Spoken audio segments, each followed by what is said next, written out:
$8,241 and 53 attorneys at Morrison and Green. 47 calls to Hayes Pharmaceuticals. 11 resignation letters Rebecca's father made her practice signing when she was 16 and none of it worked. The toaster still didn't. Kenneth had been staring at it for 6 minutes because Melissa timed him on the microwave clock, and the burnt smell meant opening windows. And Rebecca was still asleep upstairs in the room that wasn't spare anymore. His phone buzzed. Unknown number. The third time this morning. He dried his hands. Flour caked under 2 fingernails. The calendar showed October. Thanksgiving was Thursday or Friday. Something like that. Melissa's backpack by the door. Unzipped. Wrong. Outside. A car door slammed. Not Mrs. O'Brien's Buick. Too heavy. The kind of sound expensive cars make when someone's angry. His hand stopped halfway to the phone. The slap echoed. Not just through gate B17 at O'Hare International. Through Rebecca Hayes' entire carefully constructed 30 years of existence. She hit the marble floor hard. Knees first. Then palms. The impact jarred through her wrists like electricity. Blood bloomed hot against her bottom lip where his ring had caught flesh. The metallic taste filled her mouth. Around her, phones rose like a forest of accusing eyes. Recording. Capturing. Immortalizing this exact moment when Rebecca Hayes, CEO of Hayes Pharmaceuticals, Forbes 30 Under 30, the woman who'd never let anyone see her sweat, crumpled like wet paper, please. The word scraped out of her throat. Raw. Desperate. Don't hit me. I'm already hurt. Lawrence Brennan stood over her, chief financial officer, her father's oldest friend, the man who'd walked her down the aisle at her father's funeral 6 months ago, while cameras flashed and board members whispered. Now his face was purple with rage. You think you can just walk away from this deal? His voice boomed across the terminal. Gate agents froze mid-announcement. Travelers pressed against the windows of the Starbucks across the concourse. A child started crying somewhere to Rebecca's left. Nobody moved to help because they knew who she was. The woman who'd raised insulin prices 40% in a single quarter. The CEO who'd laid off 3,000 employees right before Christmas. Ice Queen of Big Pharma. Maybe she deserved this. Lawrence's hand rose again. Rebecca's arms came up instinctively to shield her face. The bruise on her left cheekbone throbbed. Souvenir from their conversation in the parking garage an hour earlier, when she'd told him no for the first time in her life. No. She wouldn't sign the merger papers. No. She wouldn't marry Jonathan Harrison from the Boston Harrison family to secure the deal. No. She wouldn't sacrifice her autonomy to save a company her father had built on the backs of sick people who couldn't afford their medications, which was when Lawrence had slapped her the first time, and followed her here, to gate B17, where her escape plan, one-way ticket to nowhere, anywhere, just away, died the moment his fingers closed around her wrist and yanked her out of the security line. The hand descended toward her face again, then stopped mid-arc because someone caught Lawrence's wrist. Let her go. The voice came from Rebecca's right. Calm, not loud. But somehow it cut through the chaos like a blade through butter. Every head in the terminal turned. Rebecca looked up through the tangle of her hair. A man stood beside Lawrence. Not tall, maybe 5'11", but solid in a way that suggested coiled strength rather than gym muscle. Flannel shirt worn soft from washing. Jeans with actual dirt on the knees. Work boots that had seen actual work. Rough hands that held Lawrence's wrist with the kind of gentle firmness you'd use on a child having a tantrum. Gray-green eyes that assessed the situation with the efficiency of someone who'd made life-or-death decisions before breakfast. And beside him, a little girl, maybe 6 years old. Pink unicorn backpack nearly as big as she was. Light-up sneakers that blinked red with every anxious shuffle. Dark ponytail bouncing as she craned her neck to see what the commotion was about. Daddy, why is that man hurting that lady? The question hung in the air like an accusation. Lawrence yanked his arm back, spun to face this interruption. His $1,000 suit suddenly looked ridiculous next to the stranger's worn flannel. This is a private matter. Move along. The man didn't move. Doesn't look private to me. Looks like assault. Lawrence's face went from purple to crimson. Do you know who I am? I could buy and sell you 1,000 times over, maybe. The stranger took a step closer. Not aggressive, just present. The kind of movement that suggested he'd learned long ago that true strength never needed to announce itself. But you're going to let her go anyway. Lawrence laughed. Sharp. Bitter, or what? You'll call security. They work for people like us, not people like you. The stranger's expression didn't change. No, I won't call anyone. Another step forward. Close enough now that Rebecca could smell sawdust and coffee on him.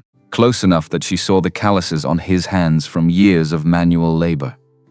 Close enough that Lawrence noticed something in those gray-green eyes that made him pause. You're going to let her go because it's the right thing to do, and because your hand is shaking. Lawrence glanced down at his own hand. The one still extended toward Rebecca, trembling. You're scared. Maybe of losing control. Maybe of what happens if this deal falls through. But whatever it is, hurting her won't fix it. You don't understand anything.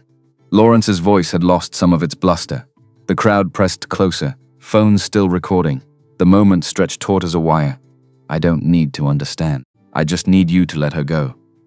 For 3 heartbeats, nobody moved. Then Lawrence shoved Rebecca forward with enough force that she stumbled. The stranger caught her before she hit the ground, steadied her with surprising gentleness. His hands found her elbows. Firm but careful. This isn't over, Rebecca. Lawrence's voice dripped venom. The board meets tomorrow. If you're not there, if you don't agree to the terms, I'll destroy everything your father built. Everything. He stormed off toward the American Airlines first-class lounge. The crowd began to disperse. Their phones lowered. The show over. Several people muttered about corporate drama and rich people problems as they shuffled back to their own gates. Rebecca stood there in the stranger's steadying grip, trembling. The adrenaline finally catching up with her body. Her legs refused to cooperate. Ma'am, are you okay? She looked up at him. Really looked this time. Mid-30s probably. Tired eyes that had seen things. Stubble on his jaw that suggested he'd been traveling. And an expression of genuine concern that felt alien after 6 months of board members looking at her like a quarterly earnings report. I need to. Daddy, she's hurt. The little girl peered around her father's leg. Big brown eyes wide with worry. She clutched a stuffed elephant that had seen better days. She needs a band-aid. I have some in my backpack. They have unicorns on them. Despite everything. The pain, the humiliation, the fear. Rebecca almost smiled. When was the last time anyone had offered her something so simple? So kind? Without wanting anything in return? Thank you. The words came out as a whisper. The man, still holding her steady, glanced around the terminal. Is there someone I can call for you? Family? Friends? The question hit harder than Lawrence's fists. Family. Her father was dead. Her mother had died when Rebecca was 12. Her stepbrother Stephen would probably side with Lawrence, because that's what made financial sense. Friends. She'd sacrificed every relationship at the altar of Hayes Pharmaceuticals. Traded birthday parties for board meetings, coffee dates for conference calls. Human connection for market share. I don't. She swayed on her feet. The man's grip tightened just enough to keep her upright. Okay, let's get you seated at least. He guided her to a nearby bench. The little girl trailed behind like a devoted shadow. Immediately dropped her unicorn backpack and began rummaging through it with surgical precision. I also have juice boxes. Apple or fruit punch. Juice helps when you're sad. That's what Daddy says. The man sat beside Rebecca, careful to maintain respectful distance, but close enough to catch her if she fainted, which seemed increasingly likely as the world tilted sideways. I'm Kenneth. Kenneth Dalton. That's Melissa. Rebecca. She didn't add the Hayes. Didn't add the CEO. Didn't add any of the titles that usually followed her name like a brand.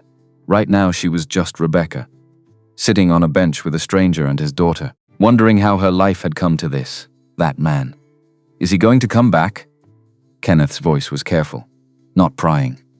Just assessing threat levels. Probably. She had touched her ribs gingerly, where Lawrence had shoved her against her car earlier. Winced. He needs me to sign papers. It's complicated. It always is. Kenneth watched as Melissa produced a juice box and a handful of unicorn band-aids with the gravity of a surgeon preparing for operation. But complicated doesn't give him the right to hurt you.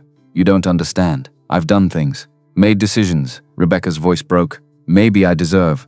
No, the word was firm. Final. Kenneth leaned forward slightly. I don't care what you've done. Nobody deserves that. Melissa approached with her supplies, her little face scrunched in concentration. Where does it hurt most? Everywhere. Rebecca admitted it before she could stop herself. Then caught herself. I know what everywhere hurts feels like. Melissa's voice was solemn, Far too old for 6 years. When mommy went to heaven, everything hurt for a long time. But daddy said that's okay because it means we loved really big. Kenneth's jaw tightened almost imperceptibly. Rebecca saw pain flash across his face. Then gentle acceptance. Missy, it's okay, daddy. The lady needs to know. Melissa carefully placed a unicorn band-aid on Rebecca's hand where the skin had scraped against the floor. See? Unicorns make everything better. That's just science, despite everything. The pain, the humiliation, the fear of what tomorrow would bring. Rebecca found herself laughing. A broken sound, half sob, but real. You know what? Kenneth stood. Extended his hand to help her up. Our flight's been delayed another 2 hours. There's a restaurant in Terminal C. Nothing fancy, but they make good soup. When's the last time you ate? Rebecca tried to remember. Yesterday. The day before. She'd been running on coffee and anxiety for so long she'd forgotten what hunger felt like. I couldn't impose. You're not imposing. We're offering. Kenneth's smile was small but genuine. Besides, Missy's been begging for mac and cheese all day, and I never could say no to mac and cheese. It's the best mac and cheese. They put breadcrumbs on top. Fancy breadcrumbs. Melissa bounced on her light-up shoes. Rebecca looked at the offered hand, calloused. Steady. Attached to a man who'd stood up for her when no one else would. Then at Melissa, still clutching her unicorn band-aids like precious treasure, ready to heal the whole world one scrape at a time. Her phone buzzed. 12 missed calls from board members. 20 texts from Lawrence. 3 voicemails from Stephen, probably threatening her with legal action if she didn't show up tomorrow. She turned the phone off. Okay. Mac and cheese sounds good. They made an odd trio walking through O'Hare. A construction worker in flannel. A battered CEO in designer clothes that had cost more than most people's monthly rent. And a 6-year-old in light-up shoes, leading the way like a tiny general. People stared.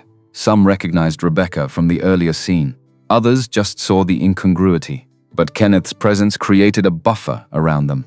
A zone of protection that no one dared breach. The restaurant was nothing special. Airport chain, harsh lighting, overpriced food. But when they sat down and Melissa immediately began coloring on her placemat with crayons she'd produced from her bottomless backpack, something in Rebecca's chest loosened. So, you running to something or from something? Kenneth's question was gentle. Not accusatory. Just curious, both. Neither. Rebecca wrapped her hands around her water glass, seeking its coolness. I was supposed to fly to Boston. There's a merger, a marriage arrangement. My father set it up before he died. If I don't go through with it, I lose everything. And if you do go through with it, I lose myself. The words came out before she could stop them. Kenneth nodded as if this made perfect sense. Yeah, that's a tough one. You're not going to tell me what to do? Give me advice? Rebecca heard the edge in her own voice. The defensive wall going up. Kenneth smiled slightly. Lady, I'm a single dad who works construction. I'm not qualified to give advice to anyone. But I know what it's like to have everything you thought mattered disappear. Sometimes it's the best thing that can happen. Daddy was in the army. Melissa announced this without looking up from her coloring. He was a hero, but he doesn't like to talk about it. Now he builds houses for families that don't have any. He's still a hero, just a different kind, Missy. We talked about this. It's true, Melissa protested. Mrs. Patterson said so. And Mr. Kim, and that man at the grocery store who cried when you fixed his roof for free. Kenneth's ears reddened. Rebecca studied him with new eyes. The quiet confidence. The way he'd assessed Lawrence's weakness. The protective instinct that had sent him forward when everyone else stepped back. You were military? Army. Did my time. Now I do this, he gestured vaguely. It's simpler. Their food arrived. Melissa dove into her mac and cheese with enthusiasm that only a 6-year-old could muster. Rebecca took a spoonful of chicken noodle soup and nearly moaned. When had simple food tasted so good? Can I ask you something? She set down her spoon. Why did you help me? Really? Kenneth considered this. Took a bite of his burger. Missy asked why that man was hurting you. What was I supposed to tell her? That sometimes people hurt each other and we just watch. If that money or power makes it okay, she's going to grow up in this world. I want her to know that someone will always stand up, even when it's inconvenient, even when it's not their problem. But you didn't know anything about me. I could be. I'm not a good person, Kenneth. The things I've done for my company. Are you hurting anyone right now? Kenneth interrupted. What? Right now. In this moment. Are you hurting anyone? No, but Then, right now you're good enough for mac and cheese. Tomorrow you can go back to being whoever you think you are. Tonight you're just someone who needed help. Melissa looked up from her placemat, which now featured an elaborate unicorn kingdom. Daddy says everyone gets a fresh start every day, like how the sun comes up new. You can be anybody when the sun comes up. Smart Daddy. Rebecca's voice was soft, the smartest. He can fix anything. Houses, cars, toys. Maybe he can fix your sad too, Missy. That's not. Kenneth started. I'm trying. It just takes time. Daddy was really sad when Mommy went to heaven. But I drew him pictures every day, and we planted flowers, and we talked to Mommy at night before bed. Now he's still sad sometimes, but it's a softer sad. Like a bruise that's healing. Rebecca's eyes burned with unexpected tears. This child, this innocent soul who'd lost her mother, trying to comfort a stranger. When had anyone last shown her such pure kindness? They fell into comfortable conversation. The kind that happens when strangers realize they're not really strangers at all. Just people who hadn't met yet. Kenneth told her about his construction company. Small but growing, specializing in affordable housing and renovation for low-income families. Rebecca found herself sharing stories from before. Before the CEO title. Before the pressure.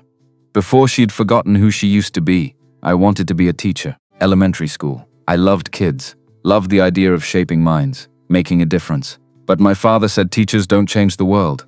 CEOs do. He was wrong. Kenneth said it simply. Not to hurt.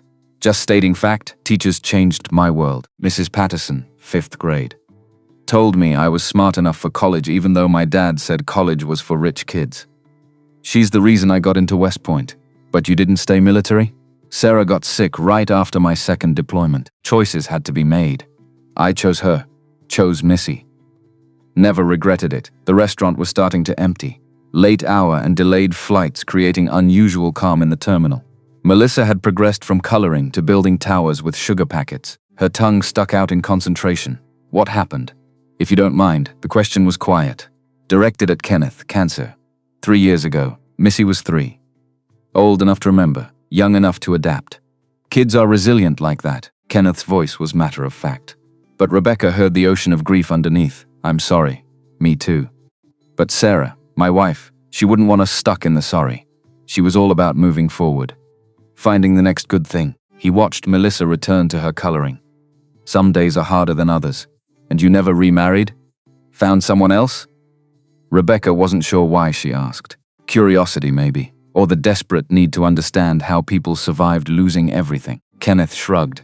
Been focused on Missy. Being enough for her. Work keeps me busy. She's got activities. Soccer, art class. A piano teacher who claims she has natural talent. But I think just likes my check clearing every month. Daddy? Melissa protested. Mrs. Chen says I have promise. You have something. I'm not sure it's musical. The airport PA system crackled. Their flight was boarding. That's us. Kenneth checked his phone, but he hesitated. Pulled out his phone. Unlocked it. Look, I know this is weird, but take my number, in case you need something. Someone. Whatever. Rebecca stared at the offered phone. When did people just give their numbers anymore?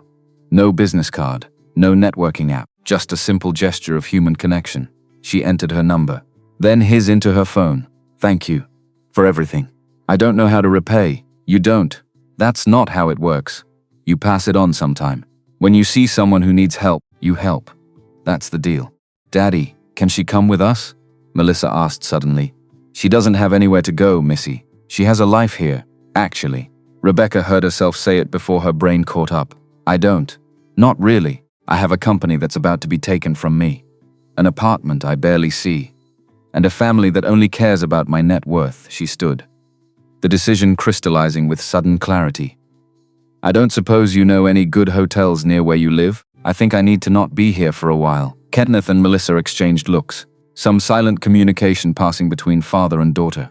Well, Chicago's got plenty of hotels. But it's late. You're hurt. Kenneth paused, seemed to wrestle with something. We have a spare room. It's nothing fancy. Just a converted office. But it's clean and safe. You could stay tonight. Figure out your next move when the sun's up, and everything doesn't feel so overwhelming. I couldn't. Yes, Melissa interrupted. Please say yes. I'll show you my room and my drawings and my fish.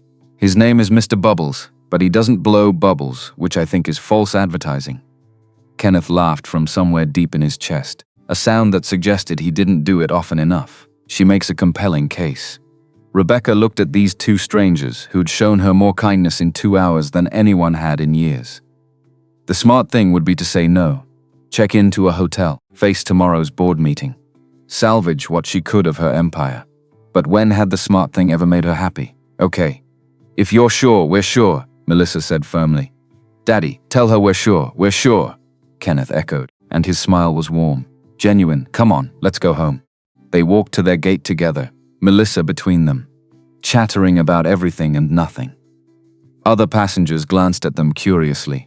The well-dressed woman with the bruised face, the working man with gentle eyes, the child who seemed to think she'd just won the lottery by gaining a new friend. As they boarded the plane to Chicago, Rebecca fuzzed one more time in her purse.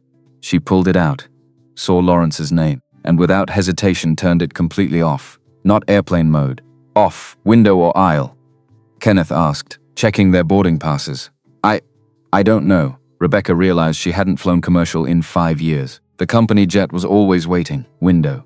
You need to see the clouds. Daddy says Mommy lives in the clouds now. So they must be pretty special. Melissa's logic was irrefutable. As Rebecca settled into the middle seat, Melissa at the window, Kenneth on the aisle, she felt something she hadn't experienced in years. Protected. Safe. Part of something. Even if that something was temporary and made no sense. The plane lifted off into the night sky, leaving behind the terminal where Rebecca Hayes, the CEO, had fallen to her knees. But the woman sitting between Kenneth and Melissa, watching the lights of the city fade below, wasn't really that CEO anymore. She was just Rebecca. And maybe that was enough. Melissa reached over and took her hand as the plane climbed higher. Don't worry, Daddy and I are really good at taking care of people. We practiced on each other, Kenneth heard, reached across to squeeze Rebecca's other hand briefly. She's right. We're pretty good at it. Outside the window, the clouds parted to reveal a sea of stars. And Rebecca thought that maybe there was more than one way to be powerful in this world. Maybe real power wasn't in boardrooms or bank accounts, but in the choice to help, to stand up, to offer mac and cheese to someone who needed it. Her empire might crumble tomorrow. Lawrence might destroy everything her father built, but tonight she was flying towards something new. Something unnamed and uncertain, but absolutely real. Thank you, she whispered to both of them. For what? Melissa asked. For reminding me who I could be. The little girl smiled, squeezed her hand tighter. Oh, that's easy. You could be anybody. Daddy says so. The sun comes up new every day. As the plane carried them through darkness toward a city where no one knew she was coming. Where no board meeting awaited, where a spare room in a modest home offered more promise than any corporate merger. Rebecca closed her eyes and did the breathing thing. In for 4, hold for 4, out for 4, and maybe, just maybe, she could breathe. The rain started just as they landed in Chicago. Steady drumming against the aircraft windows that made Melissa press her nose to the glass. The clouds followed us down, she announced with 6-year-old certainty. Rebecca watched the child's wonder and felt something crack inside her chest. Some walls she'd built so carefully over the years beginning to crumble. Kenneth gathered their things with practiced efficiency, helping Melissa with her unicorn backpack while keeping a protective eye on Rebecca. She moved stiffly, her ribs protesting every breath. But she refused to show weakness. Old habits died hard. Even when your world was collapsing, my truck's in long-term parking. It's nothing fancy, but it runs. Nothing fancy turned out to be a Ford F-150, with Melissa's car seat in the back and coffee cups in every holder. The dashboard was cluttered with parking receipts, Melissa's artwork, and a small framed photo of a woman with Melissa's same brown eyes and Kenneth's smile, Sarah, still riding with them. Even 3 years later, sorry about the mess. We drove straight to the airport from Denver. My mom's funeral was. Kenneth paused, cleared his throat. Complicated. I'm sorry. I didn't realize you were dealing with loss too. Rebecca settled into the worn leather seat. Daddy's mom was mean. Melissa piped up from her car seat. She said I reminded her of Mommy, and that made her sad. Which doesn't make sense because Mommy should make people happy. Not sad, Missy. We talked about this. It's true. She said Mommy trapped you with a baby and that's why you left the army. But that's stupid because I wasn't even born when you left. I came after. Which means I'm not a trap. I'm a surprise. Like finding money in your pocket. Kenneth's hands tightened on the steering wheel as he navigated out of the parking garage. My mother had opinions about everything. Sarah being different was just one of many things she disapproved of. Rebecca thought of her own father. His endless disapproval, his constant push for more, better, bigger. Families were complicated. The best ones are, Kenneth agreed. Pulling onto the rain-slicked highway, the worst ones are just mean. They drove in comfortable silence for a while. Melissa humming something tuneless in the back. The wipers beating steady rhythm. Rebecca watched the city lights blur past. Each one representing a life, a story. A world she'd never bothered to notice from her corner office high above the streets. We're almost home. Kenneth took an exit into a neighborhood that had seen better days. Small houses crowded together, some well-maintained. Others showing the wear of hard times. It's not much, but it's perfect, Rebecca interrupted, surprised by her own vehemence. It's real. Kenneth's house sat on a corner lot. Two-story craftsman that had obviously been restored with love and skill. The porch light was on, casting warm glow over rain-wet steps. Window boxes held remnants of summer flowers. A child's bicycle leaned against the railing. I've been fixing it up slowly. Bought it as a foreclosure 3 years ago, right after Sarah died. Needed something to do with my hands. Daddy built my whole room, with shelves that look like trees and a reading nook that's like a cave but not scary. He says building things helps his inside feel less broken. Kenneth's ears reddened. Missy has no filter. No, she has no pretense. There's a difference. They hurried through the rain to the front door. Kenneth carrying a sleeping Melissa, who'd finally succumbed to the late hour. Inside, the house was exactly what Rebecca expected, and nothing like it at the same time.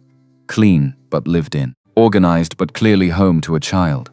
The walls were covered with Melissa's artwork, framed like masterpieces. Books overflowed from shelves Kenneth had obviously built himself. A piano sat in the corner. Sheet music scattered on the bench. Let me put her to bed. Make yourself at home. Kitchen's through there if you need water or anything. Rebecca wandered into the kitchen while Kenneth carried Melissa upstairs, taking in the magnets on the refrigerator, holding up school papers and appointment reminders. A calendar on the wall filled with Kenneth's neat handwriting. Soccer practice, piano lessons, school play rehearsal. The life of a single parent laid out in blue ink. Her phone, still in her purse, felt like a bomb waiting to explode. She should turn it on, face the messages, deal with the crisis. But standing in this warm kitchen with its mismatched chairs and coffee-stained counters, she couldn't bring herself to let that world back in yet. She went down easy. Usually takes 3 stories and a negotiation about breakfast. Kenneth returned, moving to the cabinet to pull out 2 mugs. You must have worn her out with all that excitement. Tea? Coffee? Something stronger? I think I have a bottle of whiskey somewhere. That someone gave me after Sarah's funeral. Tea sounds perfect. They stood in comfortable silence while the water boiled, the rain creating a cocoon around the little house. Rebecca found herself studying Kenneth when he wasn't looking. The way his hands moved with careful precision. The slight stoop to his shoulders that spoke of carrying too much for too long. The gentleness that radiated from him despite his obvious strength. Can I ask you something? She accepted the mug of chamomile tea he handed her. Sure. Why did you really help me? The truth this time. Kenneth leaned against the counter, considering. You reminded me of Sarah. Not physically. But the day she got her diagnosis, she had this look. Like the world had just shifted under her feet and she didn't know how to stand anymore. You had that same look. What did you do? When she got the diagnosis? Held her, cried with her. Then we made a plan. 1 day at a time, 1 hour if necessary. We had 2 years, which was more than they originally gave us. 2 years of Missy growing, of memories made, of learning that time isn't about quantity. Rebecca's hands tightened around the warm mug. My father died 6 months ago. Heart attack at his desk. He was in the middle of a merger negotiation. They found him with his pen still in his hand. I'm sorry, I'm not sure I am. Is that terrible? He was my father, but he was also, he made me into something I'm not sure I want to be anymore. People are allowed to be complicated. Your feelings about them are allowed to be complicated too. The rain intensified, hammering against the windows. Somewhere in the house a clock ticked steadily. Rebecca realized she couldn't remember the last time she'd been in a space this quiet, this peaceful. The spare room's upstairs. I can show you. His phone rang. cutting him off. He frowned at the screen. "Unknown number. Don't answer it," Rebecca said quickly. "It might be." But Kenneth had already accepted the call. "Hello?" Even from across the kitchen, Rebecca could hear Lawrence's voice. Sharp, demanding, making her blood run cold. "Mr. Dalton, I presume." "The Good Samaritan from the airport." Kenneth's expression hardened. "How did you get this number?" "I have resources you couldn't imagine. I know you have Rebecca with you. I know you live at 4-27 Maple Street. I know you have a daughter named Melissa who attends Riverside Elementary." The threat was implicit but clear as crystal. Kenneth's jaw clenched, but his voice remained calm. "What do you want?" "I want to speak to Rebecca." Now, Kenneth looked at her, eyebrow raised in question. She shook her head violently, but then held out her hand for the phone. "Running wouldn't solve this. Lawrence." Her voice was steadier than she felt. "Have you lost your mind? Do you have any idea what you're doing?" "The board is in emergency session. The Harrison family is threatening to pull out entirely. 20,000 jobs, Rebecca. 20,000 people will lose their livelihoods if this deal falls through. That's not my responsibility anymore. Not your." Lawrence's voice rose to near shriek. "Your father built this company. You have an obligation. My father is dead, and his obligations died with him." The words felt like freedom, terrifying and exhilarating all at once. "You selfish. You'd throw it all away for what? Some misguided rebellion? A mental breakdown?" Kenneth moved closer, not touching, but present, a solid wall of support. Rebecca drew strength from his proximity. "I'm throwing it away for my life. For the chance to be something more than a signature on contracts I don't believe in. You think you can just walk away? I have documents with your signature. Preliminary agreements. The board can sue you into oblivion, then let them." Silence on the other end. Then Lawrence's voice. "Low and dangerous, I'm coming to Chicago. We're going to settle this face to face. I won't see you, you will. Because if you don't, I'll make sure your new friend loses everything. His construction business, his house, maybe even his precious daughter. Foster care can be so traumatic for children, don't you think?" The line went dead. Rebecca stood frozen, phone still pressed to her ear. Kenneth gently took it from her hand. "He can't," she started. "He can try." Kenneth said calmly. "Men like him always think they can buy or threaten their way into anything. But Rebecca, I need you to understand something. You don't have to face him. You don't owe him or anyone else a confrontation. But what he said about Melissa, about your business, I've faced worse threats from better men. In Afghanistan, they threatened my unit's families to try to break us. You know what we learned? Bullies only have the power you give them. This is different. Lawrence has resources, lawyers, connections, and I have something he doesn't." Kenneth's smile was slight but genuine. Nothing left to lose except what really matters. "My business, I can rebuild. My house, it's just walls and a roof. But Missy, my integrity, those aren't for sale or subject to negotiation." Rebecca sank into one of the kitchen chairs, suddenly exhausted. "I shouldn't have come here. I've put you both in danger. No. You've given us a chance to do something that matters." Missy learned tonight that standing up for someone isn't just a concept. It's an action. That's worth any risk. You don't even know me. I could be lying about everything, are you? No, but then we're good. He stood, moving to a drawer and pulling out a first aid kit. "Now let me look at those ribs. I've got some training from my army days. I'm fine. You've been holding your left side since we got here. And you wince every time you take a deep breath. That's not fine." She wanted to protest, to maintain the walls of propriety and distance. But she was so tired. Tired of being strong. Tired of being alone. Tired of pretending everything was under control when it hadn't been for months. "Okay." The word came out as a whisper. Kenneth's hands were gentle as he helped her out of her suit jacket, revealing the bruises that had bloomed across her ribs like purple flowers. He hissed through his teeth. "This needs an X-ray. You could have broken ribs. They're just bruised." "I've had worse." Kenneth's hands stilled. From him, from life. "The physical bruises are new. The other kind, those I've been collecting for years." He carefully applied arnica cream to the worst of the bruising. His touch clinical but caring. Sarah used to say that emotional bruises needed the most tending. They're the ones that don't heal on their own. How did she heal them? Time. Love. Purpose beyond herself. He helped her back into her jacket.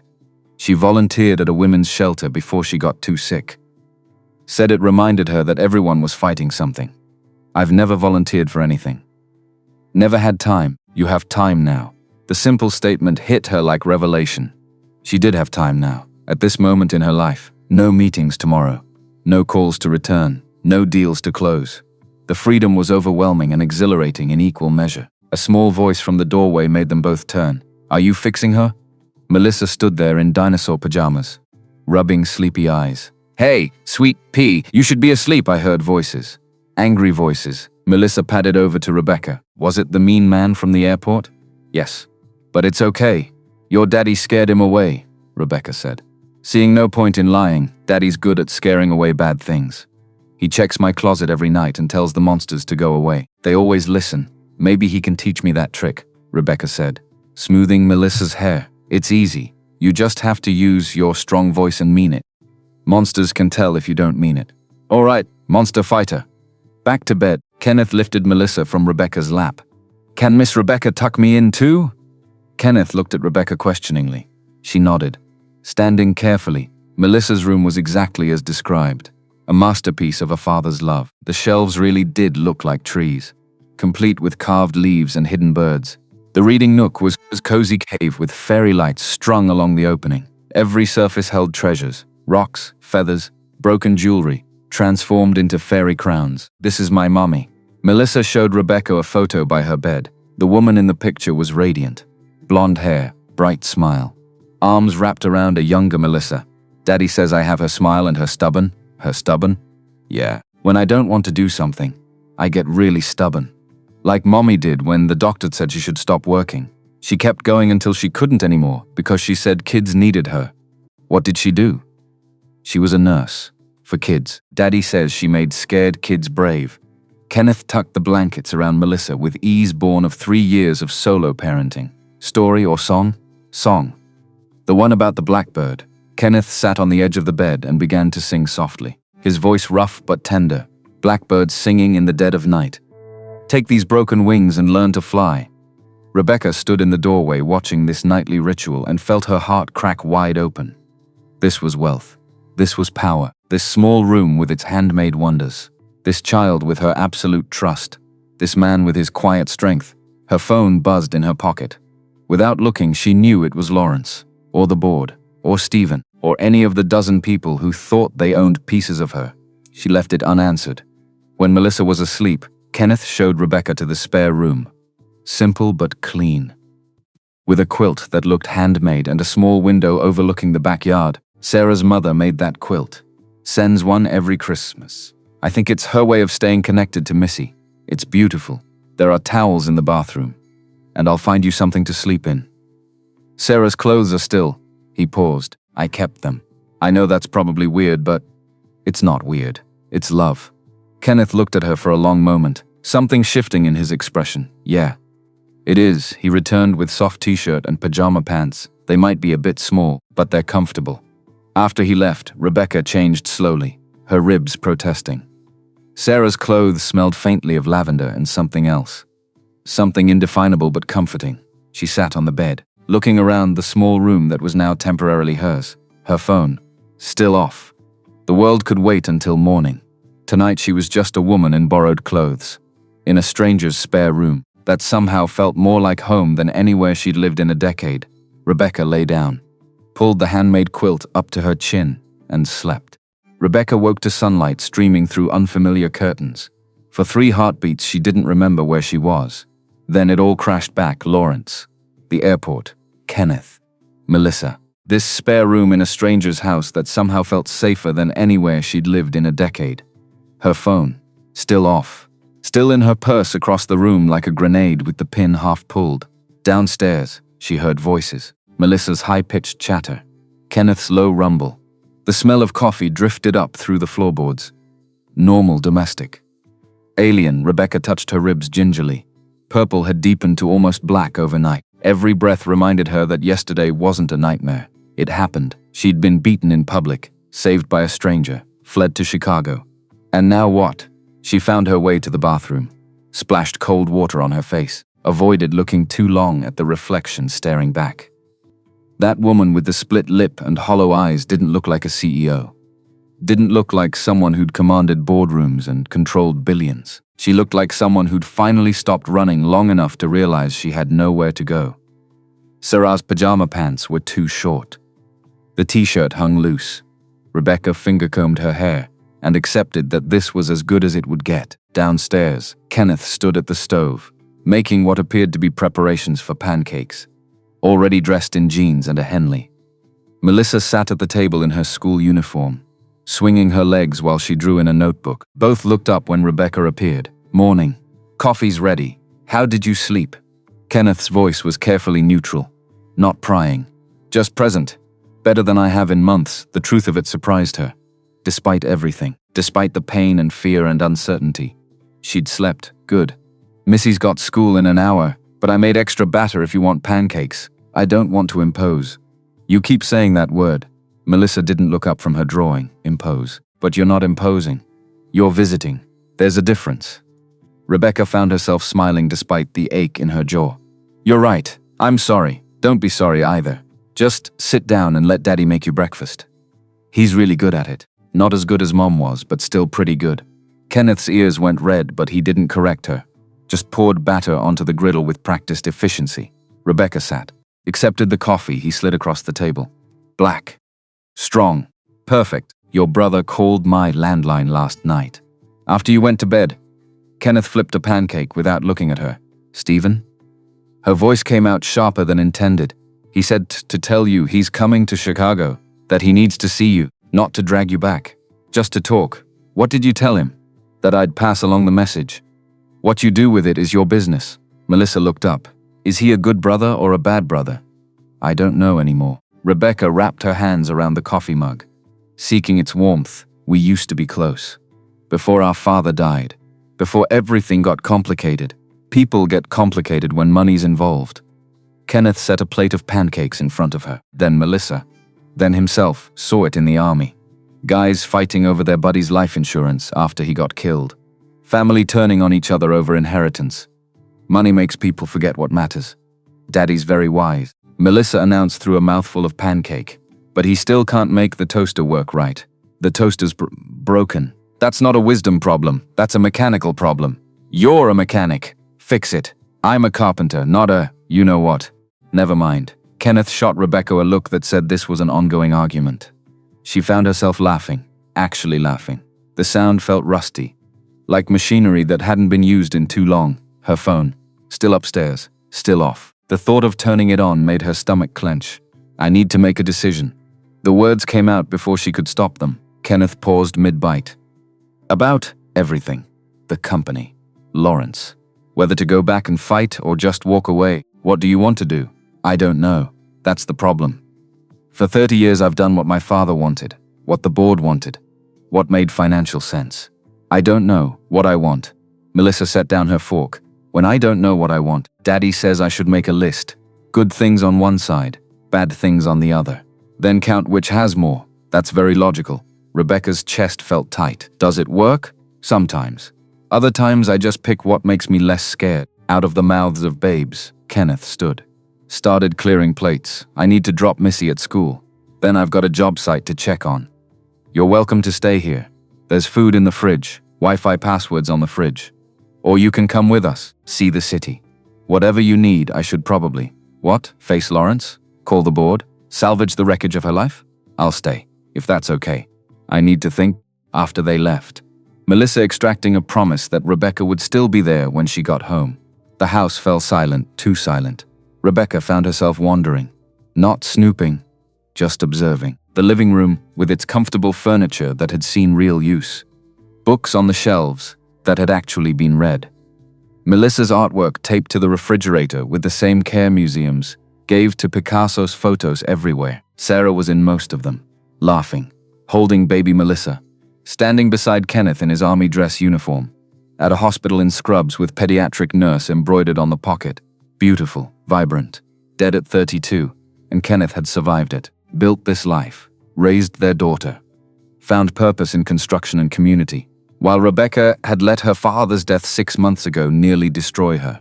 Her phone pulled at her like gravity. She retrieved it, held it, the weight of unread messages and unanswered calls tangible even through the metal and glass deep breath.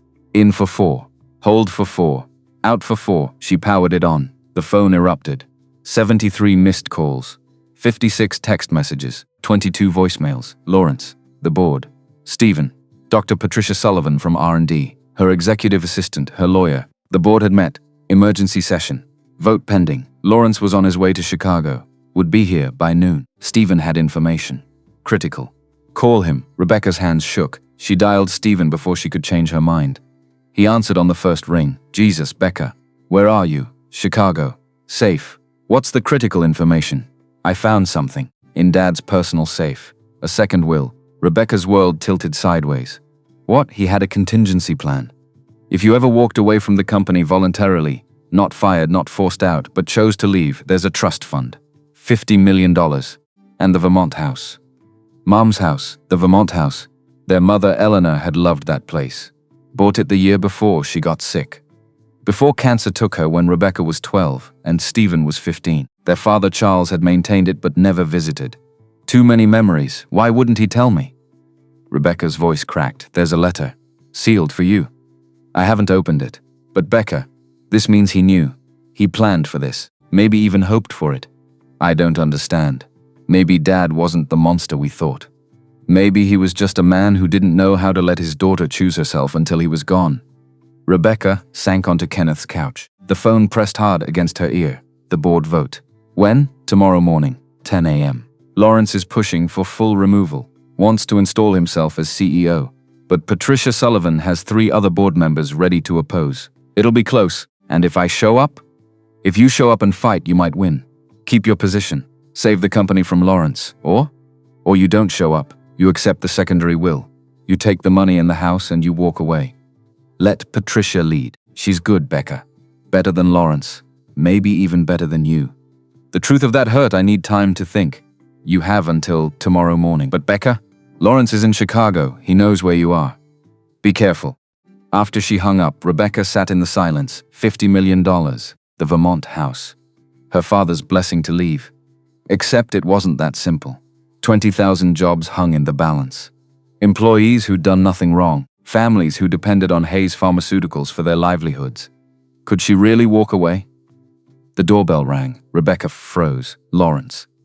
Already, but when she peered through the window, she saw an elderly woman on the porch. 70s probably, wearing a cardigan despite the mild morning. Holding a covered casserole dish, Rebecca opened the door cautiously. Oh, you must be Kenneth's friend. I'm Dorothy O'Brien, from next door. I heard there was some excitement yesterday. Mrs. O'Brien's eyes took in Rebecca's bruised face with the practiced assessment of someone who'd seen domestic violence before. I brought soup, chicken and rice.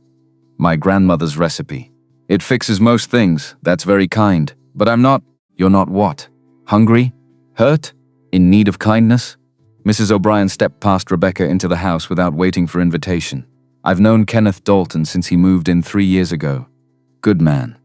Would give you the shirt off his back. If he's helping you, you need helping.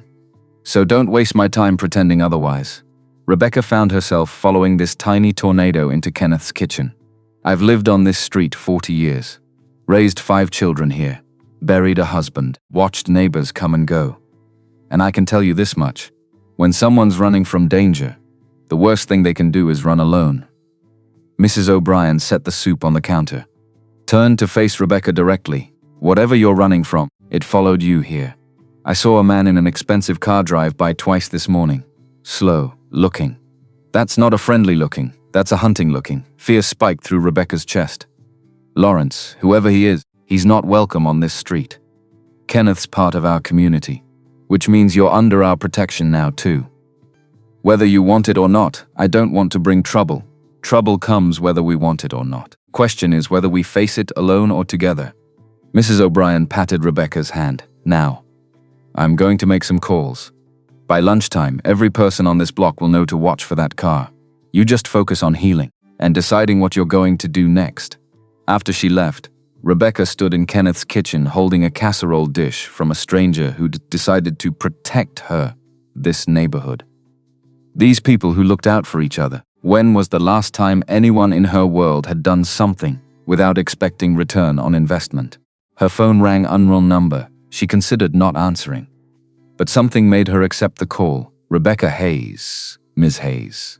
This is Maria Chen. I'm an attorney. Your father retained me years ago for estate planning. I already have lawyers, not like me. I specialize in the kind of planning your father did.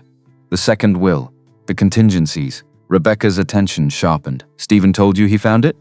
He did. And I need to inform you of something the written documents don't fully explain. Your father created this trust specifically to activate if you walked away. But there are conditions. Of course there were. What conditions? You must remain outside Hayes Pharmaceuticals for a minimum of 1 year. No board position, no consulting, complete separation. If you return in any capacity before 12 months, the trust dissolves. The money returns to the company. The Vermont house goes to Stephen. Rebecca's mind raced. Why? Your father believed you needed time, distance, to discover who Rebecca Hayes was without Hayes Pharmaceuticals. He told me, and I quote, "My daughter is brilliant, but she doesn't know what she wants, because I never let her want anything except what I wanted." Tears burned Rebecca's eyes. He said that 2 years before he died, when he set up the trust. He hoped you'd be brave enough to use it. After Maria hung up, Rebecca stood at Kenneth's kitchen window, watching the street, waiting for Lawrence's car to appear. 1 year, 12 months away from everything she'd built, everything she'd sacrificed for, to find out who she was without it. The decision crystallized. She called Stephen back. "Tell the board I won't be at tomorrow's meeting. I'm resigning as CEO, effective immediately. I recommend Patricia Sullivan for my replacement." "Becca, are you sure?" "No, but I'm doing it anyway. Lawrence will fight this. He'll claim you're incompetent. Try to get you declared unfit. Let him try. I have documentation of his assault, video evidence, and I'm about to file a police report." "What about the company? The employees? Patricia will take care of them better than I ever did. I was keeping my father's company alive. She'll make it into something that actually helps people." Silence on the line. Then Stephen's voice, thick with emotion. "Mom would be proud of you." Rebecca hung up before she could cry. She called Maria Chen back. "I accept the conditions. Full separation. 1 year minimum. I'll file the paperwork. The trust will be active within 72 hours. Next, Rebecca called the Chicago Police Department, gave them her location, asked them to send an officer to take a report of assault. Then she called her executive assistant, Jennifer. "I need you to do something for me, Miss Hayes. Where are you?" "Everyone's been. I'm resigning. But before I do, I need you to pull all financial records related to Lawrence Brennan. Every transaction, every contract, every expense report. Going back 5 years, that's a lot of data, I know. Send it to this email address." Rebecca gave her Maria Chen's contact. "And Jennifer? After you send it, start looking for a new job. Patricia Sullivan will be CEO. She'll want her own team, Ms. Hayes." "Rebecca, I don't understand." "You will. Thank you for everything." By the time Kenneth returned at noon, Rebecca had made 6 more calls, filed the police report with Officer Martinez, who'd come to the house, and started downloading 5 years of financial records onto a borrowed laptop Jennifer had messengered over. Kenneth found her at his kitchen table, surrounded by papers, laptop open, coffee mug empty beside her. "You've been busy." He set down his keys. "I'm resigning from Hayes Pharmaceuticals. Effective immediately." Kenneth pulled out a chair, sat across from her. "Big decision. My father left me a way out. Money, property, freedom. But only if I stay away for a year minimum. And you're taking it?" "I'm taking it. What changed?" "This morning you weren't sure." Rebecca looked at this man who'd taken her in, protected her, asked for nothing in return. "Mrs. O'Brien brought soup and told me about facing trouble together instead of alone. And I realized I've been alone my whole life, even surrounded by thousands of employees. I was alone." Kenneth's expression softened. "You're not alone now, I know. And that's what changed." The doorbell rang. They both tensed. Through the window, Rebecca saw 2 police cars, and Lawrence's town car. "He's here." Kenneth stood. "Stay behind me, Kenneth." "No. This is my fight. Then we fight it together." He opened the door. Lawrence stood on the porch, flanked by 2 men in suits who screamed corporate lawyers. Behind them, 2 police officers looked uncomfortable. "Rebecca, we need to talk." Lawrence's voice was controlled, but Rebecca saw the rage simmering underneath. "We have nothing to discuss." She stepped forward. "Beside Kenneth, not behind. I've resigned. Patricia Sullivan will be CEO. You've lost. You can't resign. Your contract requires 60 days notice." One of the lawyers stepped forward. And we have evidence you've been experiencing a mental health crisis. The board can override your resignation based on diminished capacity. Rebecca felt Kenneth tense beside her, but she placed a hand on his arm. Officers. She addressed the police directly. I filed a report this morning about Mr. Brennan assaulting me yesterday at O'Hare Airport. Have you had a chance to review it? The older officer nodded. We have, ma'am. That's actually why we're here. Mr. Brennan, we need you to come to the station to answer some questions. Lawrence's face went purple. This is ridiculous. I'm a respected businessman. She's clearly unstable. The airport security footage shows you striking Miss Hayes multiple times. That's assault. We need you to come with us. The lawyers immediately began objecting, threatening lawsuits, claiming harassment, but the officers were firm. Lawrence had to leave, now, or face arrest. As the town car pulled away, Lawrence in the back, lawyers on their phones. Kenneth closed the door. Well, that went better than expected. Rebecca started laughing. Couldn't stop. The absurdity of it all. A week ago she'd been a CEO, now she was unemployed, hiding in a stranger's house, watching her former CFO get hauled in for questioning. I've made a terrible mistake. The laughter turned to gasps, then tears. I just threw away everything. Everything I worked for. Everything I am. Kenneth pulled her into his arms, careful of her ribs. No, you threw away everything you thought you had to be.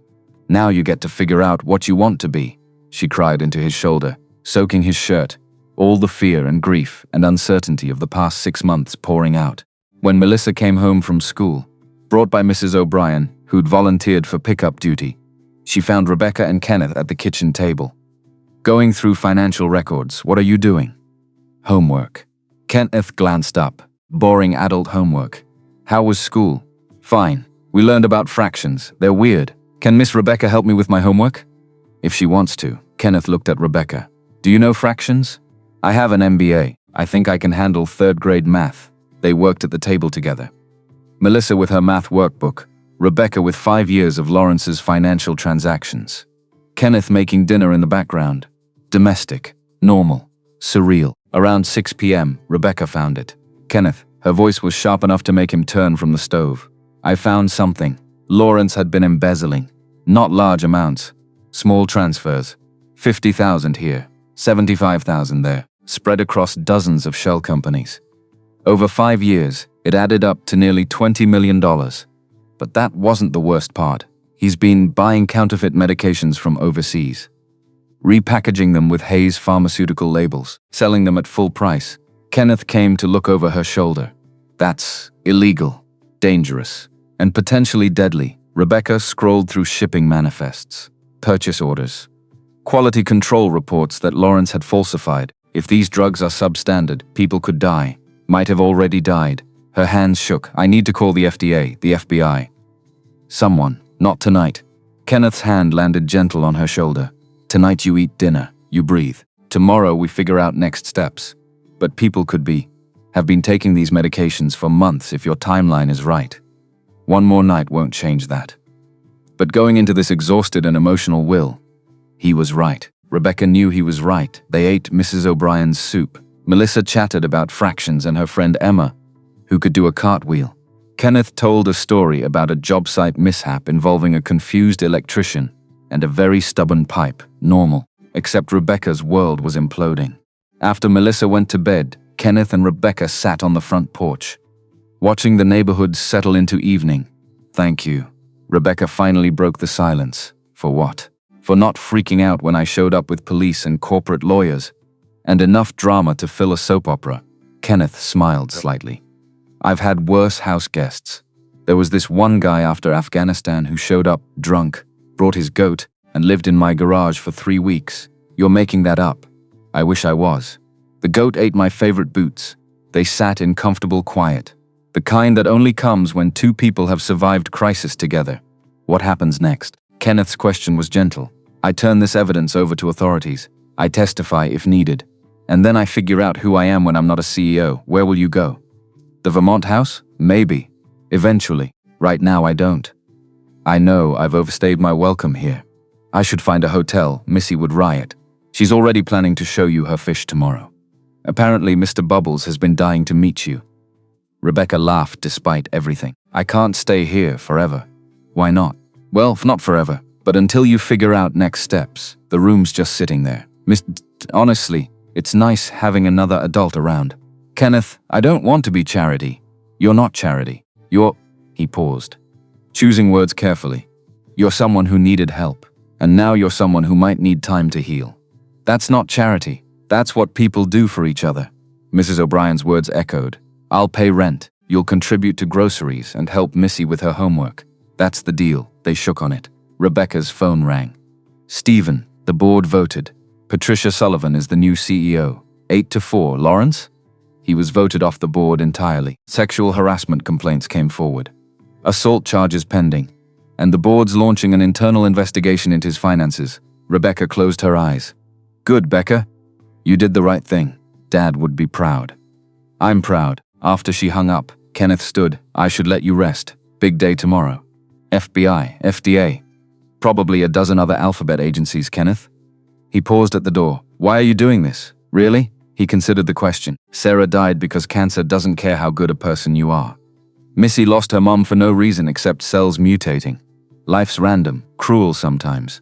But every once in a while, you get to choose. Choose to help someone. Choose to do something that matters. He smiled. You showed up needing help. I chose to help. Simple as that. The next morning came too fast. Rebecca woke to her phone vibrating. 5 a.m. She'd set 3 alarms. Today required precision. Downstairs, she found Kenneth already up. Coffee made. He handed her a mug without speaking. Couldn't sleep either. Missy had nightmares. She sometimes does when there's stress in the house. She picks up on things. Guilt twisted in Rebecca's gut. I'm sorry. I should have. Stop apologizing. She's fine. We talked about monsters. Real and imaginary. How sometimes the real ones look like regular people. Kenneth's eyes were shadowed. Tired, she wanted to know if the mean man from the airport was a real monster. I told her yes, but that her daddy and Miss Rebecca were braver. By 6 a.m., Rebecca was on a conference call with Maria Chen and 2 FBI agents, walking them through Lawrence's financial trail. The counterfeit medications. 5 years of evidence. By 7, the FDA was involved. By 8, Hayes Pharmaceuticals' general counsel was calling, threatening legal action against Rebecca for accessing confidential files. Maria Chen shut that down fast. Rebecca had been CEO when she accessed the files, and she was now a whistleblower, protected by federal law. By 9, news broke. Hayes Pharmaceuticals CEO resigns amid corruption scandal. Rebecca's phone exploded with media requests. She ignored all of them. At 10, the board meeting happened without her. Patricia Sullivan was officially installed as CEO. Lawrence Brennan was fired, escorted from the building by security. At 11, federal agents raided Lawrence's home and office. At noon, Stephen called. It's chaos here. Media everywhere. Employees panicking. But Patricia's holding steady. She's good, Becca. Really good, I know. Rebecca stood at Kenneth's kitchen window. Watching the street, Lawrence is going to blame me. For everything. Let him. He dug his own grave. You just showed people where to look. That afternoon, a messenger arrived with keys. Heavy old brass, tagged with an address in Vermont. Eleanor Hayes' house. Rebecca held them. Metal warm from the messenger's pocket. What are those? Melissa appeared beside her, still in school uniform. Keys to a house. In Vermont. It belonged to my mother. Are you leaving? The question was small, uncertain. Rebecca knelt down, ignoring the protest from her ribs. Not yet. I need to figure some things out first. But when do go, you can visit. If you want. Really? Really, Vermont has mountains and lakes. And in winter you can ice skate. Melissa brightened. Daddy, Miss Rebecca says we can visit her in Vermont. Kenneth appeared from the garage. Sawdust in his hair. Does she now? His eyes met Rebecca's over Melissa's head. Questions in them. I'd like that. If it's okay, it's okay. Over the next 10 days, Rebecca met with the families. The 14 people who died from Lawrence's counterfeit medications. She reached out personally, offered to pay for funerals, medical bills, set up college funds for the children left behind. You don't have to do this. Maria Chen reviewed the paperwork. Hayes Pharmaceuticals will settle. The company's liable, not you personally. I was CEO. I should have caught it. This is on me too. The first family she met was the Johnsons. Detroit. Their mother had died of a stroke. The blood pressure medication Lawrence had substituted was mostly sugar water. 3 kids, ages 8, 10, and 14. Being raised by their grandmother now, Rebecca sat in their small living room, accepted weak tea. Listened to the grandmother talk about her daughter. Angela was a nurse. Worked doubles to keep these kids fed. Never complained. Never asked for help. Just worked herself to death trying to survive. The grandmother's hands shook, and she died because some rich man wanted to be richer. I'm sorry. The words were inadequate. Useless. I can't bring her back, but I can help. College funds for the kids. Living expenses. Whatever you need. We don't want charity. It's not charity. It's restitution. And it's not enough. It'll never be enough. But please, let me do something. The grandmother studied her for a long moment. You the CEO who quit? I am? You testified against that Brennan man? I did. Then we'll take your help. Not because we need it, but because Angela would want her kids to have chances she never got. Rebecca met with 5 more families over the next week. Each one gutted her. Each story of loss and grief and futures stolen. She set up trusts, paid off mortgages, created scholarships. It didn't bring anyone back, but it was something. Kenneth found her crying in his kitchen after the 6th meeting. You're carrying too much. He sat beside her at the table. This isn't all on you. 14 people, Kenneth. 14 families destroyed because I didn't pay attention. You're one person. Lawrence was actively hiding it. The board was complicit through ignorance. The regulatory agencies failed to catch it. You can't carry all that blame alone. Then who carries it? We all do, together. That's how it works. He pulled her into his arms, let her cry on his shoulder, stroked her hair until the sobs quieted. You're a good person, Rebecca Hayes. Flawed like everyone, but good where it counts. That night, after Melissa was asleep, they sat on the porch. October had arrived. Chicago autumn, crisp and bright. I've been thinking about Vermont. Rebecca pulled Kenneth's flannel tighter around her shoulders. He'd draped it over her when she'd started shivering. Yeah, I want to do it. Fix up the house. Maybe live there. At least for a while. That's a big move, I know. But Chicago isn't home. Boston definitely isn't. Maybe Vermont could be. Kenneth was quiet. What about the trial? That's in Chicago. I can fly back when needed. It's not that far. And after? When the trial's over and Lawrence is in prison and you've had time to process everything? I don't know. I'm trying to live right now. Not plan 5 years ahead for once. Okay, that was all. Just okay. Rebecca turned to face him. Is it? Okay? What do you want me to say, Rebecca? That I'll miss you? I will. That Missy will be heartbroken? She will be. That I've been falling for you since the airport, and the thought of you leaving makes me want to fight to keep you here. His voice roughened, because all of that's true. But you need to figure out your life. And I won't be the reason you stay if staying isn't what you need. Rebecca's breath caught. You're falling for me? Have been for weeks. Tried not to. Told myself it was too fast. Too complicated. That you were vulnerable and I was taking advantage. But yeah, I'm falling. Pretty much already fallen if I'm honest, Kenneth. You don't have to say anything. I know this is a lot. You've got a trial coming up. A whole new life to build. I'm not asking for promises. Just wanted you to know. He stood. I should check on Missy. Rebecca caught his hand. I'm falling too. I don't know what to do with it. But I am. Kenneth looked down at their joined hands. Then back at her face. So we're both falling. Apparently. That's scary. Absolutely. He pulled her up. Into his arms. Close enough that she could feel his heartbeat against her chest. Sarah wrote me a letter. Before she died. Told me I'd know when I was ready to move on. That my heart would tell me.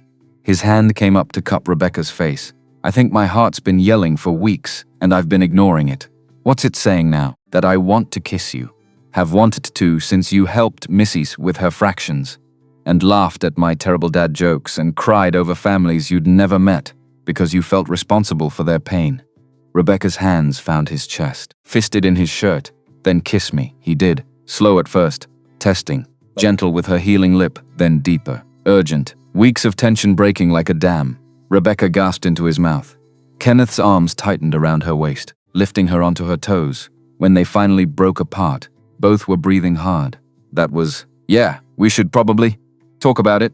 Eventually. Kenneth rested his forehead against hers. I have a 6-year-old daughter. A construction business. A life here. I know, and you have Vermont. A trial. $50 million and the freedom to go anywhere. I know that too. This is complicated. Everything about us is complicated. Kenneth laughed. Soft. Warm, yeah. But maybe that's okay. They kissed again. Slower this time. Learning each other. Until Melissa's voice floated down from upstairs. Daddy? I had a bad dream, Kenneth pulled back. Reluctant, To be continued? Definitely continued. He went upstairs. Rebecca stayed on the porch, touching her lips, feeling the ghost of his kiss, falling, already fallen. Uncertain what came next, but maybe okay with being uncertain if it meant feeling this alive. Rebecca woke to sunlight streaming through unfamiliar curtains. For 3 heartbeats, she didn't remember where she was. Then it all crashed back. Kenneth. The kiss. The admission. The terrifying reality that she was falling for a man she'd known 4 weeks. 4 weeks had passed since the airport, 4 weeks of living in this spare room. Of pancake breakfasts and fraction homework, and learning what normal felt like. 4 weeks of not touching, not kissing, not crossing the line, until last night, when they'd crossed it spectacularly. The downstairs, she heard voices, Melissa's high-pitched chatter, Kenneth's low rumble. The smell of coffee drifted up through the floorboards. Normal. Domestic. Except now everything felt different. Rebecca touched her lips. Still feeling the ghost of his kiss, she found her way to the bathroom. Splashed cold water on her face. The bruises had faded to yellow-green. Her lip had healed. She looked almost human again. Almost like someone who deserved what was happening. Downstairs, Kenneth stood at the stove, making what appeared to be preparations for pancakes, already dressed in jeans and a flannel. Melissa sat at the table in her school uniform, swinging her legs while she drew in a notebook. Both looked up when Rebecca appeared. Kenneth's eyes met hers. Held. Something electric passed between them. Morning. Coffee's ready. His voice was carefully neutral, but his eyes said everything. Morning. Rebecca poured herself coffee. Sat at the table. Melissa looked up from her drawing. Are you guys being weird? She pointed her crayon between them. You're doing the thing grown-ups do when they like each other but pretend they don't. Kenneth choked on his coffee. We're not what thing? The looking thing. And the smiling thing. And the being too careful not to touch thing. Melissa rolled her eyes with the world wariness of a seen-it-all 6-year-old. Emma's mom has a boyfriend. They do it all the time. Rebecca bit back a laugh. We're not being weird. We're being normal. Normal weird. That's fair. After Kenneth dropped Melissa at school, he came back to find Rebecca packing. You leaving? His voice was carefully neutral. But she heard the tension underneath. Just organizing. I should probably get my own place. I've been imposing long enough. You're not imposing. And after last night, I thought, last night was wonderful. But it doesn't change reality. You have a daughter. A business. I can't keep living in your spare room like some kind of permanent houseguest. Kenneth sat on the bed. Where would you go? I don't know. Hotel maybe.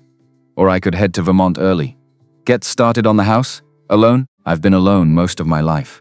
I'm good at it. Being good at something doesn't mean you should keep doing it. Kenneth pulled her down beside him. Stay. At least until after the trial. Missy would be devastated if you left now. And I'd miss you.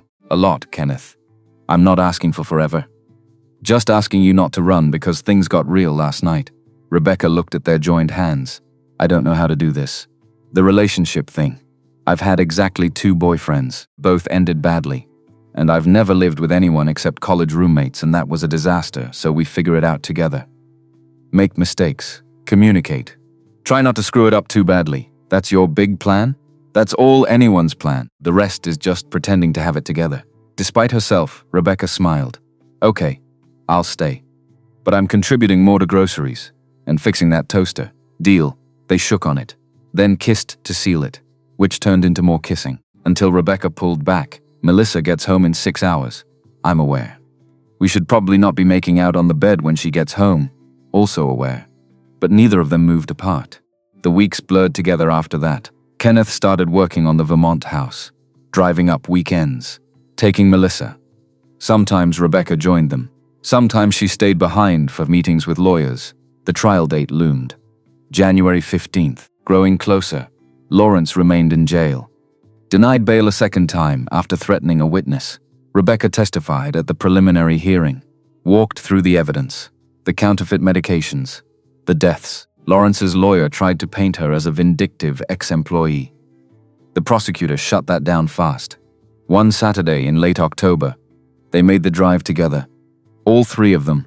Kenneth's truck rumbled north through Connecticut, through Massachusetts, into the green mountains that rose like ancient guardians protecting secrets. Melissa sat between them, pointing at every cow, every red barn, every lake that flashed silver through the trees. Look, horses! Can we get a horse? We're not moving to Vermont, sweet pea. We're visiting. Kenneth's eyes found Rebecca's over Melissa's head. Question there. Possibility. Rebecca looked away first. The Vermont house sat at the end of a dirt road, 2 miles from the nearest neighbor, surrounded by 40 acres of forest and field, and one small pond that probably froze solid come winter.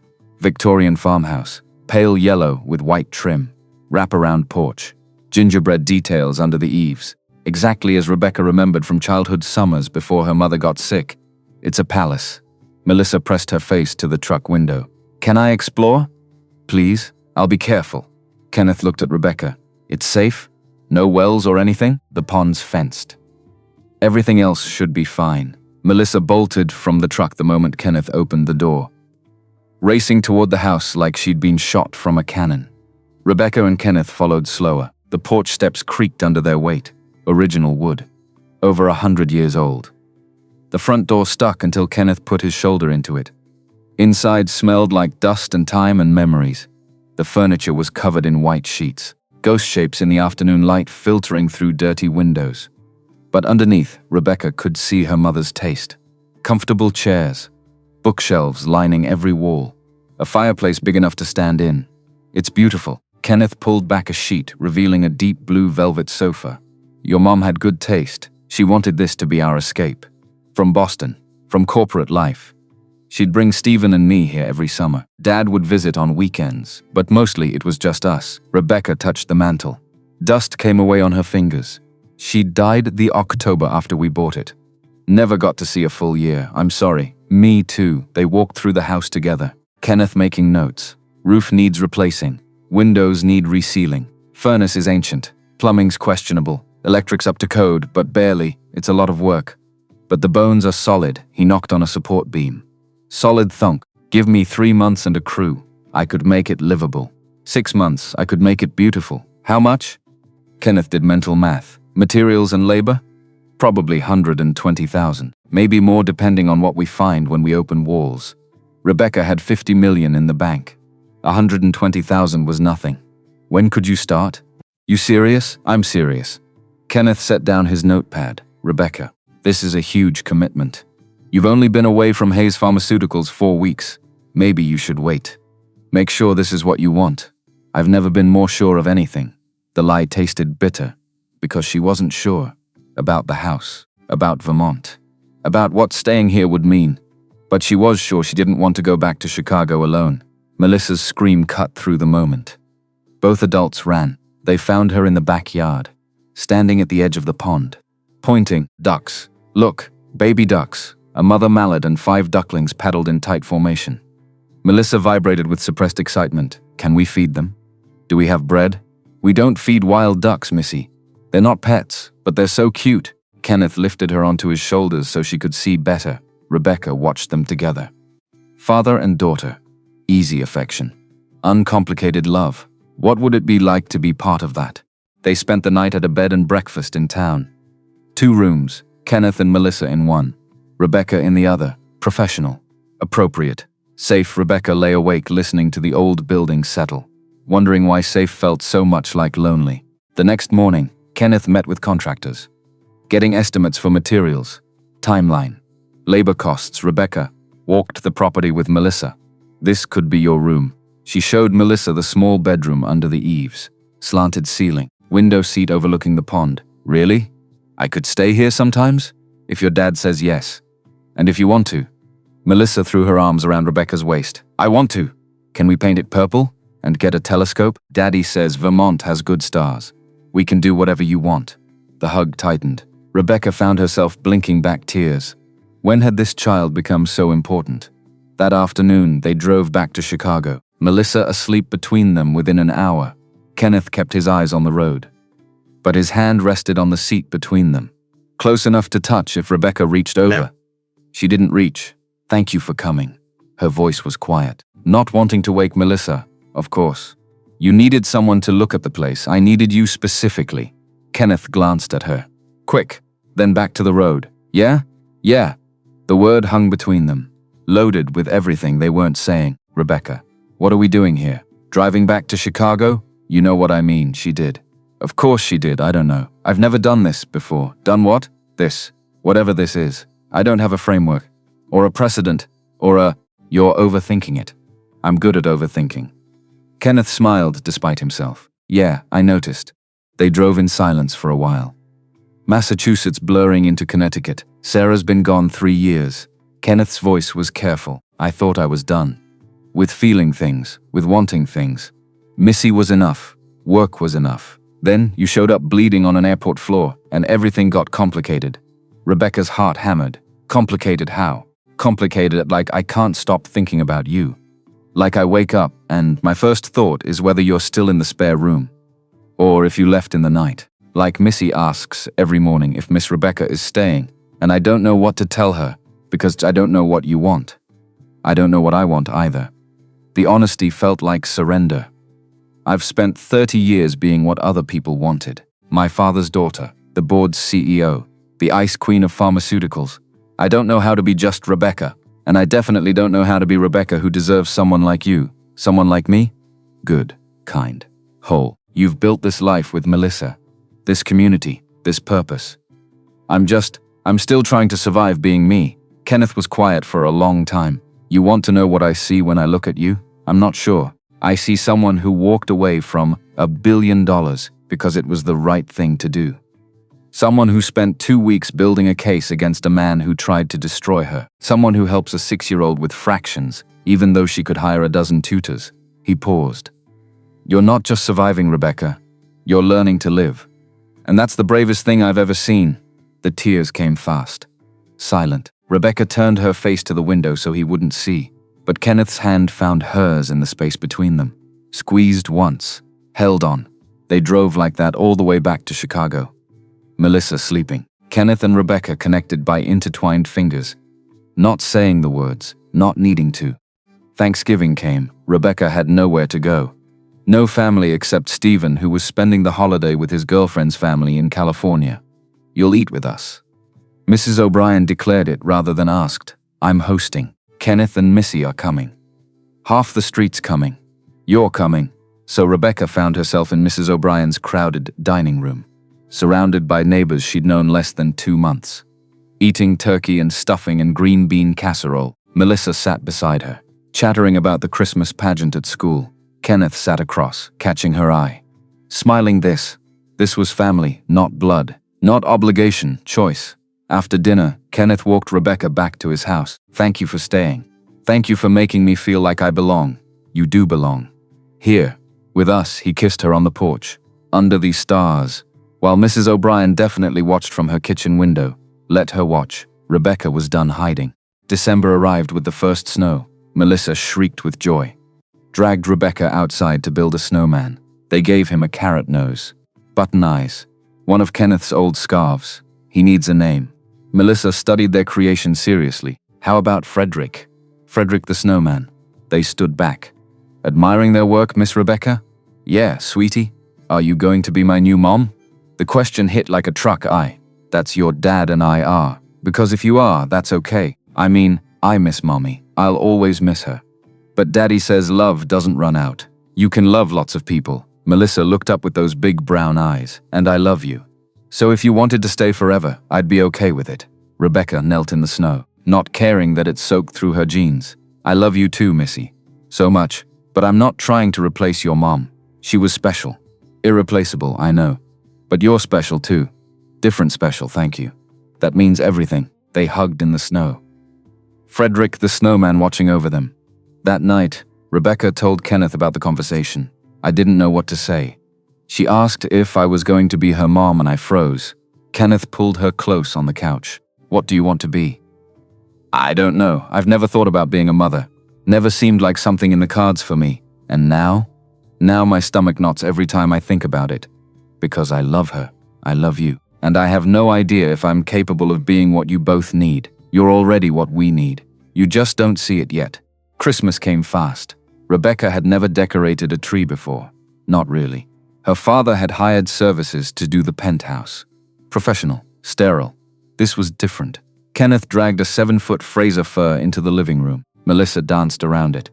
Rebecca untangled lights while Kenneth assembled the stand. This is crooked. It's not crooked. You're looking at it wrong. I'm looking at it straight on. It's leaning left. It's character. They bickered good-naturedly while Melissa hung ornaments. Some beautiful, some clearly handmade by a much younger Melissa. Kenneth treasured them all equally. This one mom made the year she got sick. Melissa held up a painted wooden star. She said even when she went to heaven, she'd be our star. Watching over us, Kenneth's hand found Rebecca's. Squeezed, she'd like you. Sarah. She'd like that Missy has someone who cares, you think? I know, Christmas morning. Melissa woke them at 5 a.m. Santa came. He came. Get up. Rebecca stumbled downstairs in Kenneth's borrowed pajamas. Hair a mess. No coffee yet. But Melissa's joy was infectious. She tore through presents. Art supplies from Kenneth. Books from Mrs. O'Brien. And from Rebecca, a telescope for stargazing in Vermont. This is the best present ever. We can see all the constellations. Daddy, can we go to Vermont this weekend? Please? We'll see, sweet pea. Weather depending. Melissa threw herself at Rebecca. Thank you, thank you, thank you. You're welcome, baby. The words slipped out. Baby, Kenneth heard it. Smiled over Melissa's head. Later, after Melissa was occupied with her new art supplies, Kenneth handed Rebecca a small box. For you, inside was a key. Brass, old, it's to the Vermont house, your house. But I had a copy made, so I can let myself into work, or visit, or whatever. He looked nervous. It's symbolic, I guess. You're giving me a life in Vermont. I'm giving you access to keep me in it. Rebecca kissed him. I love it. I love you. The words were out before she could stop them. Kenneth froze. You? What? I love you. My heart races every time I think about it. But I love you. I love Melissa. I love this life we're building, Rebecca. You don't have to say it back. I just needed you to know. I love you too. He cupped her face. Have for weeks. Maybe since the airport. Definitely since you cried over the Johnson family and set up their kids' college funds without being asked. They kissed surrounded by wrapping paper and Christmas morning chaos. Melissa looked up from her drawing. Are you guys being gross again? Probably. Okay. Just checking. The week between Christmas and New Year's passed in a blur. Rebecca finalized trust funds for the 14 families. Met with the prosecution one last time before trial. Prepared her testimony, and spent every spare moment with Kenneth and Melissa. New Year's Eve, Mrs. O'Brien hosted another party. The neighborhood gathered. Counting down to midnight, Kenneth pulled Rebecca aside at 11:30. Come with me. He led her to the roof, accessed through an attic window. Chicago sprawled below them, lights glittering. Fireworks already starting in the distance. I wanted to ask you something. Before the new year, Kenneth took her hands. The Vermont house will be done by March. Maybe sooner if weather cooperates. I know you plan to move there. Make it your fresh start. I did. What if it was our fresh start? Mine and Missy's too? Rebecca's heart stopped. What are you saying? I'm saying I could move my business. Vermont needs builders. Missy could transfer schools. We could be a family. If you wanted, Kenneth, that's huge. You'd be giving up everything here, not everything. Just location. The people I care about. Most of them are standing on this roof. He gestured to where Melissa was visible through the window below. Dancing with Mrs. O'Brien, I'm saying I choose you. Choose us. If you'll have us. Rebecca's eyes burned with tears. Yes. God, yes. I choose you too. They kissed as midnight struck. Fireworks exploding overhead, the neighborhood cheering below. And Rebecca felt something she hadn't felt in 30 years. Home, not a place. A person. A family home. The trial started January 15th. Rebecca took the stand on day 3, walked through the evidence. The counterfeit medications, Laurent embezzlement, the 14 deaths, Lawrence's lawyer attacked, Ms. Hayes. Isn't it true you resigned because you were mentally unstable? No, you threw away $1 billion company on a whim. I walked away from a corrupt system. You're bitter, vindictive, trying to destroy Mr. Brennan because he called out your incompetence. I'm trying to get justice for 14 people who died, because he cared more about profit than human lives. The lawyer pressed, but Rebecca held firm. She'd survived board meetings with men who thought she didn't belong. Hostile takeovers, media attacks. One corporate lawyer didn't scare her. After 4 hours, the judge called recess. Rebecca stumbled out of the courtroom. Kenneth was waiting. You did great. I feel like I got hit by a truck. That's cross-examination. Come on, let's get food. They ate sandwiches in a park, across from the courthouse. One more day of testimony tomorrow. Then you're done. Then what? Then we wait for the verdict. and plan our move to Vermont, our move. 2 words that made everything real. Are you scared? Rebecca picked at her sandwich. Of moving? Of all of it, every day. But the good kind of scared. The kind that means you're doing something that matters. Kenneth kissed her temple. We'll figure it out. Together, the verdict came 3 weeks later. Guilty on all counts. Lawrence Brennan sentenced to 25 years. No parole eligibility for 15. Rebecca sat in the courtroom when they read it, felt nothing but exhaustion. Outside, reporters swarmed. Ms. Hayes, how do you feel about the verdict? Justice was served. What's next for you? I'm going home. She pushed through to where Kenneth and Melissa waited. Home? Kenneth's smile was soft. Yeah, Vermont with you. 2 weeks later, Vermont, the house stood ready. Kenneth's crew had transformed it. New roof, refinished floors, fresh paint, modern kitchen. But still Eleanor's house, still Rebecca's childhood. Just updated, ready for new memories. Melissa raced through, claiming her purple bedroom under the eaves. Kenneth carried boxes while Rebecca directed. Mrs. O'Brien had sent soup. Because of course she had. That night, they sat on the porch, all 3 of them, watching stars appear over the mountains. Is this real? Rebecca leaned against Kenneth's shoulder. Feels like I'm going to wake up and still be in that boardroom. Still be who I was. You were never just that. You were always this person waiting to thaw. Melissa climbed into Rebecca's lap. I like it here. It's quiet. Good quiet. Yeah, it is. Rebecca kissed the top of her head. 1 year ago, she'd been CEO of a billion-dollar company. Miserable. Alone. Dying inside. Now she was unemployed. Living in Vermont. Co-parenting a 6-year-old. Uncertain. Happy. Alive. Funny how falling apart could feel like coming together. What do we do tomorrow? Kenneth's question was easy. Whatever we want. Can we make pancakes? Melissa's request was simple. We can make pancakes and go ice skating on the pond, if it's frozen enough, and be a family? The question was quiet. Hopeful. Rebecca and Kenneth looked at each other over Melissa's head. Yeah, sweet pea. We can be a family. Later, after Melissa was asleep, Kenneth and Rebecca stood in their bedroom. Their bedroom, not the spare room, not temporary. Home, thank you for taking a chance on me. Rebecca's voice was soft. Thank you for letting me. Kenneth pulled her close. I don't know what tomorrow brings, but I know I want to face it with you. That's all we need. Tomorrow, and each other, they kissed in the darkness. Outside, snow began to fall, covering the world in white, making everything new. And Rebecca thought about the woman she'd been a year ago. Powerful, successful, empty. She wouldn't trade this for anything. Not the billions, not the prestige, not the corner office with its view of Boston. Because real wealth wasn't money. It was this: love, family, purpose. It was choosing yourself, then choosing to let others in. It was falling, and trusting someone would catch you.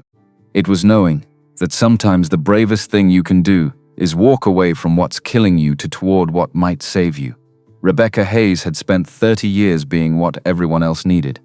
Now she was finally becoming who she needed to be. Not a CEO, not an ice queen, not her father's daughter, just Rebecca loved, whole, free. And that was enough. More than enough. It was everything.